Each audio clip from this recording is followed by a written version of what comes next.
مضبوط خاندانی نظام. یہ خاندانی نظام شروع ہوتا ہے ایک مرد اور ایک عورت کے درمیان ازدواج سے، اور وہاں نکاح ہوتا تھا. ان دونوں کے درمیان جتنی محبت ہوگی، جتنا قرب ہوگا، جتنا باہمی اعتماد ہوگا، اتنا ہی خاندان مضبوط ہوگا. اس لیے کہ یہ فرسٹ ڈائمنشن ہے خاندان کی، شوہر اور بیوی. اب شوہر اور بیوی کو اللہ نے اولاد دے دی. Second dimension has been added now. استحکام خاندان کے لیے ضروری ہے کہ اولاد والدین کا ادب کرے، ان کی خدمت کرے ان کے بڑھاپے میں. یہ کہنے کی ضرورت نہیں تھی کہ اولاد سے محبت کرو. اولاد کی محبت تو دل میں ہے ہی ہے، اور اس کے لیے تو یہ کہنا پڑتا زیادہ محبت نہ کرو، زیادہ لاڈ پیار کرو گے بگڑ جائیں گے. ان کے محبت کی وجہ سے حرام میں منہ نہ مارو، انہیں اچھا کھلانا اچھا پہنانا یہ روکا گیا ہے. کہیں نہیں کہا گیا اپنی اولاد سے محبت کرو، وہ تو ہے کریں گے. ہاں لیکن بوڑھے والدین، قرآن میں 5 جگہ اللہ کے حق کے فوراً بعد والدین کا حق ہے. وَقَضَىٰ رَبُّكَ أَلَّا تَعْبُدُوا إِلَّا إِيَّاهُ وَبِالْوَالِدَيْنِ إِحْسَانًا أَنِ اشْكُرْ لِي وَلِوَالِدَيْكَ. دیکھیے سورہ لقمان میں أَنِ اشْكُرْ لِي، شکر کرو میرا، میں خالق ہوں تمہارا، رب ہوں تمہارا، وَلِوَالِدَيْكَ، اور اپنے والدین، کیونکہ وہ ذریعہ بنے ہیں تمہارے اس دنیا میں آنے کے. اور تم جب چھوٹے سے تھے انہوں نے پالا پوسا ہے، اپنا پیٹ کاٹ کر تمہیں کھلایا ہے، اپنی رات کی نیندیں حرام کر کے تمہیں پالا ہے. لہذا وَقَضَىٰ رَبُّكَ أَلَّا تَعْبُدُوا إِلَّا إِيَّاهُ وَبِالْوَالِدَيْنِ إِحْسَانًا. اور تیسری ڈائمنشن بہن بھائیوں میں رشتہ، اولو الارحام، صلہ رحمی کرو، اخوت. یہ 3 ڈائمنشن ہوئے. ہمارا سپیس کا تصور کیا ہے؟ 3 ڈائمنشنل سپیس، چوڑائی، لمبائی اور اونچائی یا گہرائی. تو یہ 3 ڈائمنشنز ہے خاندان کے ادارے کی. اما یبلغن عندک الکبر احدہما او کلاہما، اگر ان میں سے کوئی ایک یا دونوں تمہارے پاس بڑھاپے کی عمر کو پہنچ ہی جائیں. اما یبلغن عندک، تمہارے پاس پہنچ جائیں اگر ان میں سے احدہما، ان میں سے کوئی ایک، او کلاہما یا دونوں. تو اب دیکھیے احکام کیا ہے. بوڑھے والدین، فلا تقل لہما اف. نمبر 1، انہیں اف تک مت کہو. اف کیا ہے؟ بڑی چھوٹی سی شے، کوئی حقارت آمیز شے، ناخن جو تراش دیے جاتے ہیں ان کو بھی اف کہتے ہیں. اتنی سی چھوٹی بات بھی ان سے نہ کہو کہ ان کی گستاخی جو ہے اس درجے میں ہو رہی ہے. جیسے کہ یہ تراشے ہوئے ناخن ہے، اس درجے میں بھی کوئی گستاخی ان کے سامنے نہ. فلا تقل لہما اف. اف ہے آپ پر. ہمارے ہاں یہ لفظ اف زیادہ استعمال نہیں ہوتا، تف استعمال. تف ہے تم پر، تف ہے آپ پر، نہیں، ہرگز نہیں.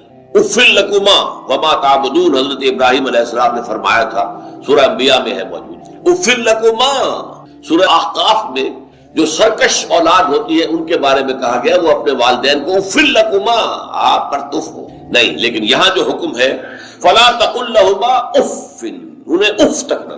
نمبر 2، ولا تنہرہما، کبھی انہیں جھڑکنا مت.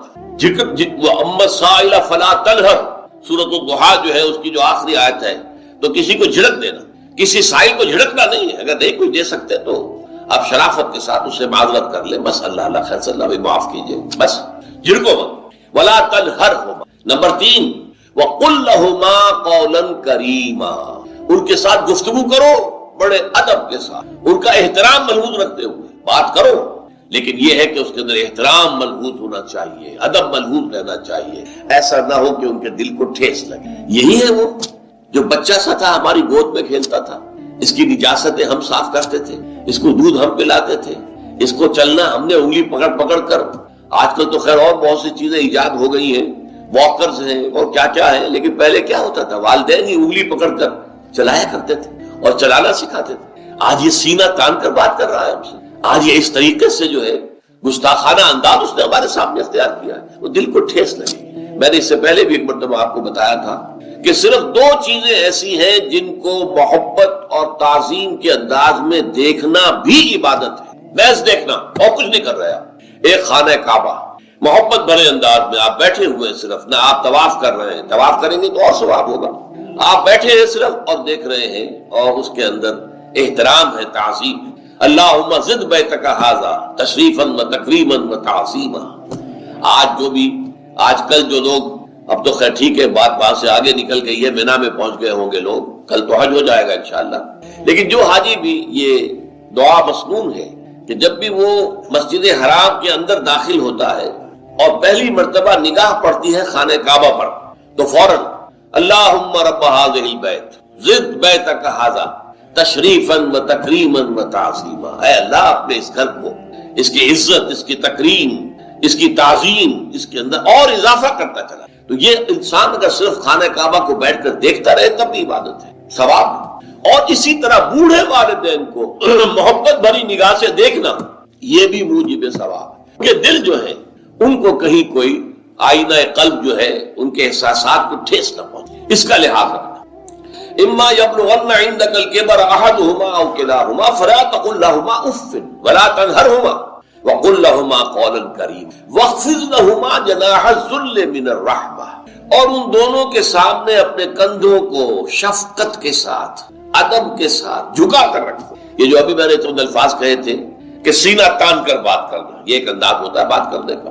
ایک یہ ہے کہ آپ بات کر رہے ہیں والدین سے، والدہ سے، والد سے، لیکن جھکے ہوئے، کندھے جھکائے ہوئے۔ اب یہ بھی دو ہی باتیں ہیں، یا والدین کے سامنے کندھے جھکانے ہیں، یا پھر حضور سے کہا گیا ہے اے نبی آپ اہل ایمان کے لیے وَخْفِضْ جَنَاحَكَ لِلْمُؤْمِنِينَ، یہ مومن جو ایمان لائے ہیں ہمارے نیک بندے ہم پر، چاہے وہ غریب ہے، فقیر ہے، چاہے وہ غلام ہے، مسکین ہے، آپ اپنے کندھے ان کے سامنے جھکائیے۔ یہ بہت بڑی بات ہے جو کہی گئی ہے محمد رسول اللہ صلی اللہ علیہ وسلم، آپ ان کے سامنے وَخْفِضْ جَنَاحَكَ لِلْمُؤْمِنِينَ، اہل ایمان کے لیے اپنے کندھے جھکائیے، جھکا کر ان کا احترام کیجیے۔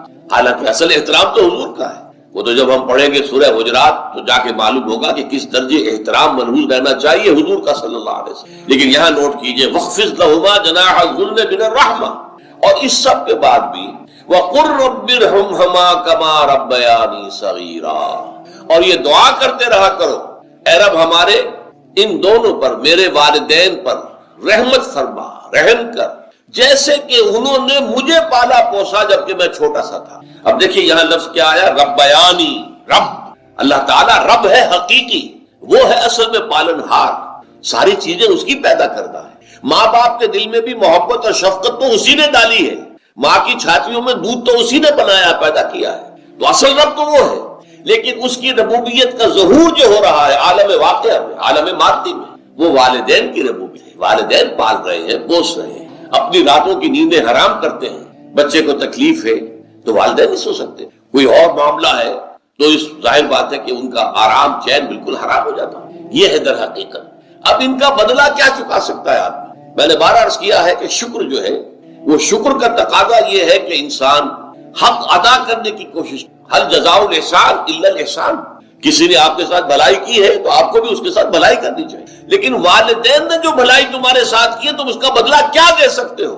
اگر تم نے ان کے بڑھاپے میں خبر گیری کر بھی لی تب بھی وہ بدلہ نہیں ہو سکتا کہ جو انہوں نے تمہارے وجود میں آنے اور تمہارے لیے جو مشقتیں جھیلی ہیں، جو اثار کیا ہے، جو قربانیاں دی ہیں تمہیں پالنے پوسنے کی، اس کا بدلہ نہیں ہو سکتا۔ اس کا بدلہ ایک ہی ہے، اور وہ کیا ہے؟